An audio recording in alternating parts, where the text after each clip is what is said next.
네. 지금 박근혜 대통령, 박근혜 정부의 이 규제 개혁 때문에 나라가 들썩들썩 하고 있습니다. 근데 중요한 건 뭐 좀 제대로 풀어야 될 것들은 안 풀고요. 진짜 필요한 부분들이 있잖아요. 이런 부분들은 고스란히 내버려 두시고 이런 걸 과연 풀어야 되는 것인가 하는 부분들을 계속해서 한껏 열어젖히고 계셔서요. 논란이 많이 지금 되고 있는 상황입니다.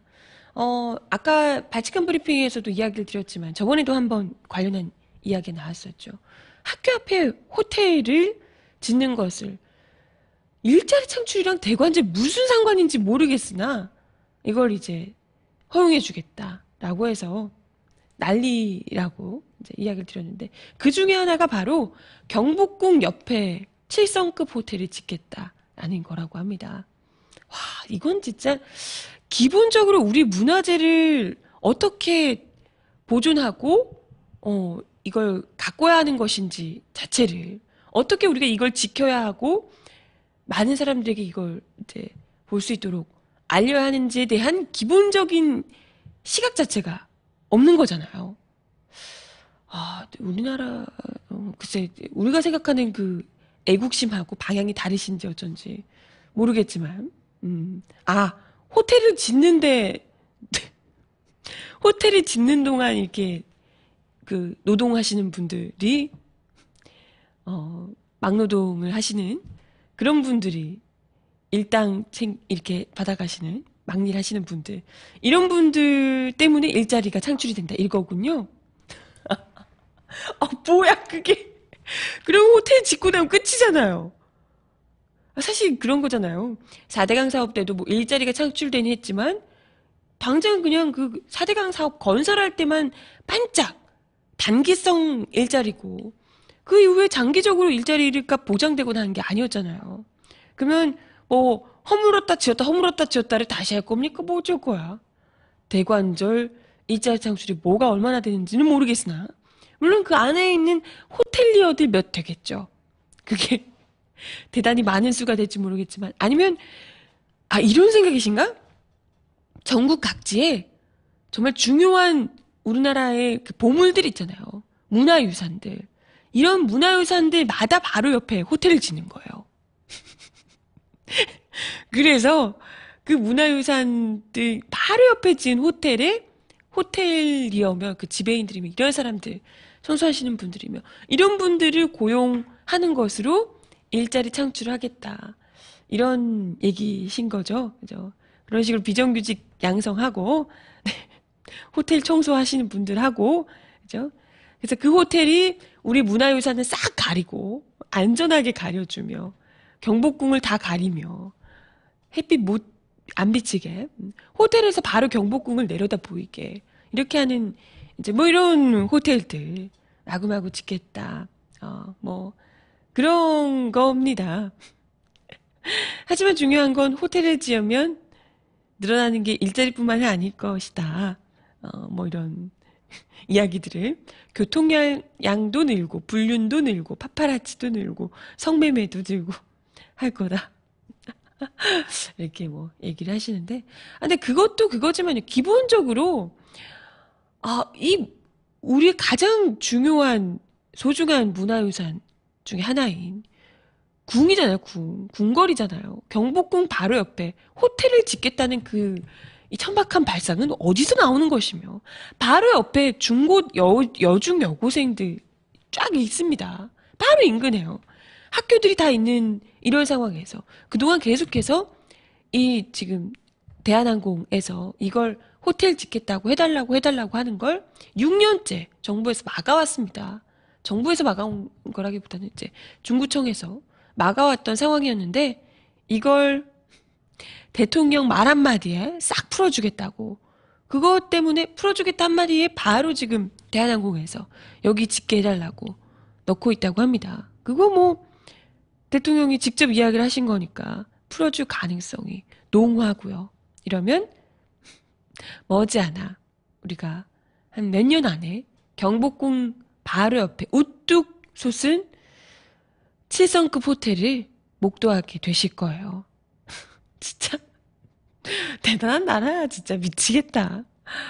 그리고 지금 뭐 채팅창에서도 아까 기사 보내주셨는데요. 그것 말고 또 규제 개혁 푸는 것 때문에 한바탕 난리가 난 게 있어요.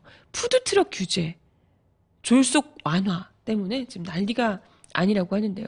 뭐 푸드트럭을 풀어주겠다 이거예요. 푸드트럭이 트럭 뒤에다가 이렇게 음식 같은 거 파는, 음식이나 뭐 이런 거 파는 그런 규제, 그러니까 소형 트럭을 개조한 차량에서 음식을 조리해서 판매하는 푸드 트럭을 합법화한다는 뭐 내용을 이제 골자로 해서 자동차 관리법 시행규칙 개정안을 입법 예고했다고 합니다.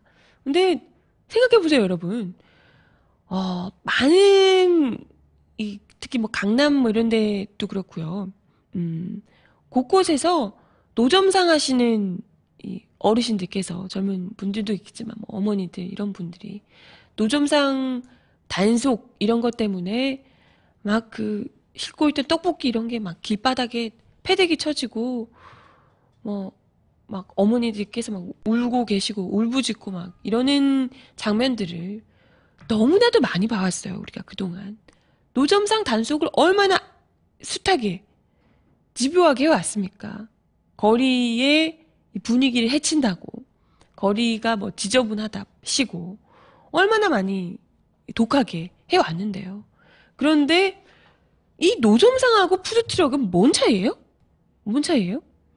리어카에다가 끌고 하면 불법이고요. 이쁘게 그냥 트럭 뒤에다가 만들면, 그러니까 차에다가 실으면 합법이야, 나 뭐 이런 겁니다. 이 뭐야 대체? 이걸 뭐하러 합니까? 그러면 결국에는 이것도 푸드트럭 그렇잖아요.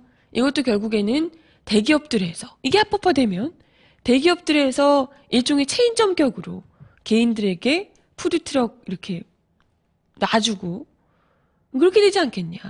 솔직히 이제 돈 없는 사람들이 하다 못해서 길거리로 내쫓기게 돼서 노점상을 하게 되는 경우잖아요.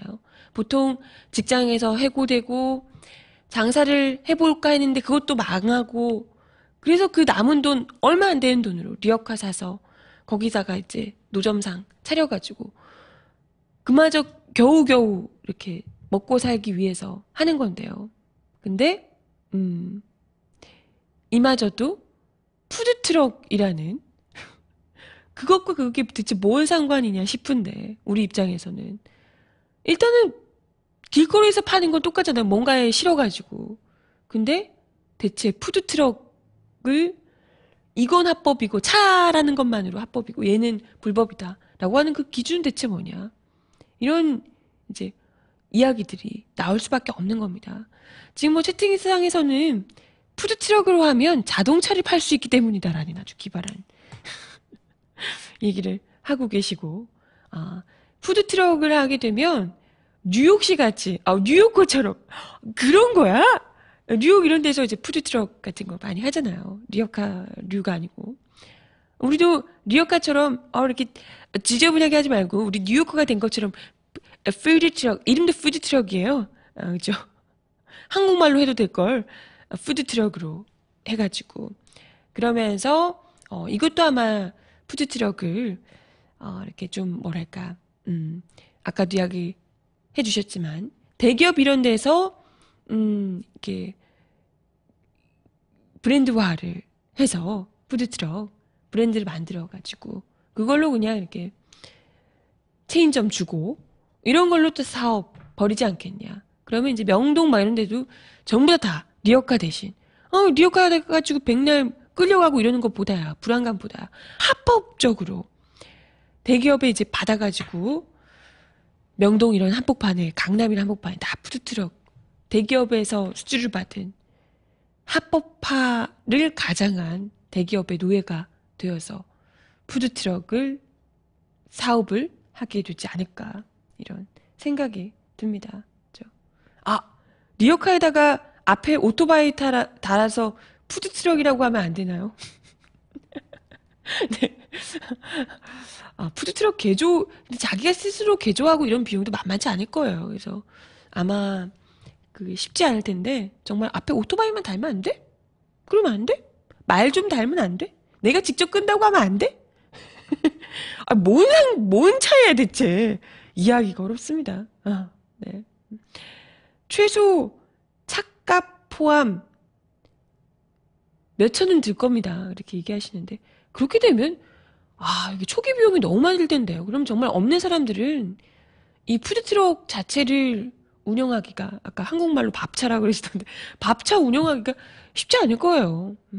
네. 얼마나 또 거기다가 세금을 물려가지고 걷어들이려고 진짜 하여튼 어우 정말 그냥 어우 확 그냥 막 그냥 아주 그냥